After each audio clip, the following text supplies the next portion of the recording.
Guys, welcome back to my channel. কেমন আছো সবাই? তোমাদেরকে তো জানিয়েছিলাম যে আমি একটা খুব তাড়াতাড়ি ট্রাভেল ব্লগ নিয়ে আসতে চলেছি। কদিন আগে আমি গেছিলাম দিল্লি আগ্রা ট্যুরে, তো আমি আমার পুরো জার্নিটা এই ব্লগে তোমাদেরকে শেয়ার করছি। হাওড়া থেকে আমি গেছিলাম দিল্লিতে ভায়া রাজধানীতে।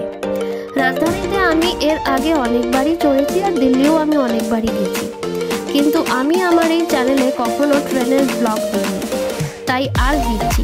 তো তোমরা পুরো ভিডিওটা দেখো, কমেন্টে জানিও তোমাদের কেমন লাগলো। তো চলো ভিডিওটা শুরু করি। এখানে কাজু কিন্তু রাজধানী করে রাজধানী ট্রেন চড়তে যাচ্ছে।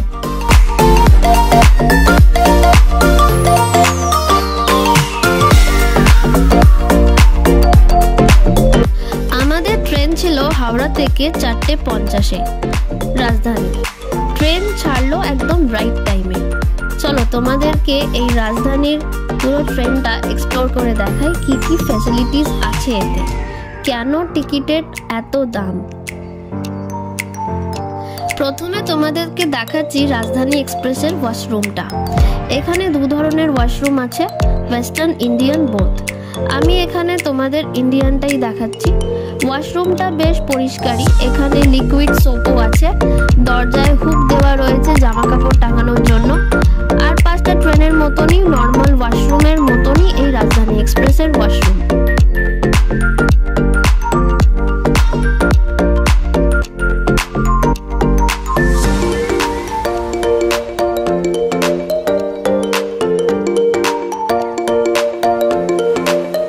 ট্রেন ছাড়ার 30 মিনিটস পরই চলে এলো ইভিনিং স্ন্যাক্সের ট্রে। সাথে ছিল কমপ্লিমেন্টারি জলের বোতল প্রত্যেকের জন্য। ট্রেতে ছিল একটা করে খাস্তা কচুরি, স্যান্ডউইচ, ঝুড়ি ভাজার প্যাকেট, সসের প্যাকেট, একটা করে লাড্ডু, আর ছিল চায়ের সামগ্রী। চাইলে তোমরা এখানে কফিও নিতে পারো। খেতে খেতে চলে এলাম ধানবাদ। রাতের ডিনারও চলে এলো। সব খাবারগুলো কিন্তু এখানে ফয়েল দিয়ে কভার করা রয়েছে, একদম গরম।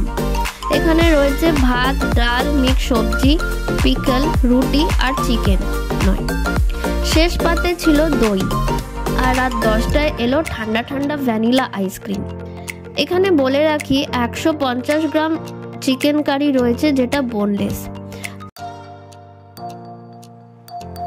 Good morning.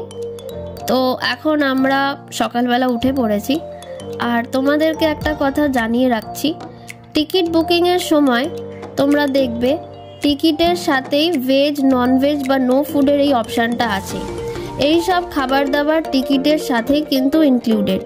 যদি তোমরা নো ফুড সিলেক্ট করো তাহলে ভাড়াটা একটু কম পড়বে। তো সকালবেলা দিল্লি ঢোকার 2 ঘন্টা আগে চলে এলো ইয়ামি ব্রেকফাস্ট।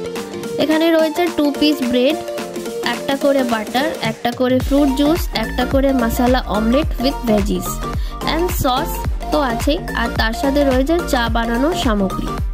বাকি ট্রেনের থেকে হাওড়া দিল্লির রাজধানী খাবার বেশ ভালোই খেতে।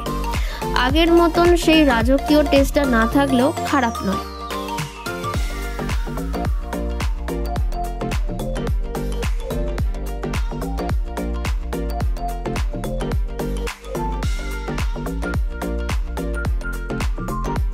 এরপর খেতে খেতে যমুনা নদী ক্রস করে আমাদের ট্রেন পৌঁছে গেল আমাদের গন্তব্য জায়গায় নিউ দিল্লি।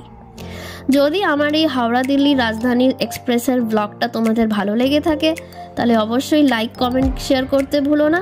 দেখা হচ্ছে খুব তাড়াতাড়ি নেক্সট এপিসোডে।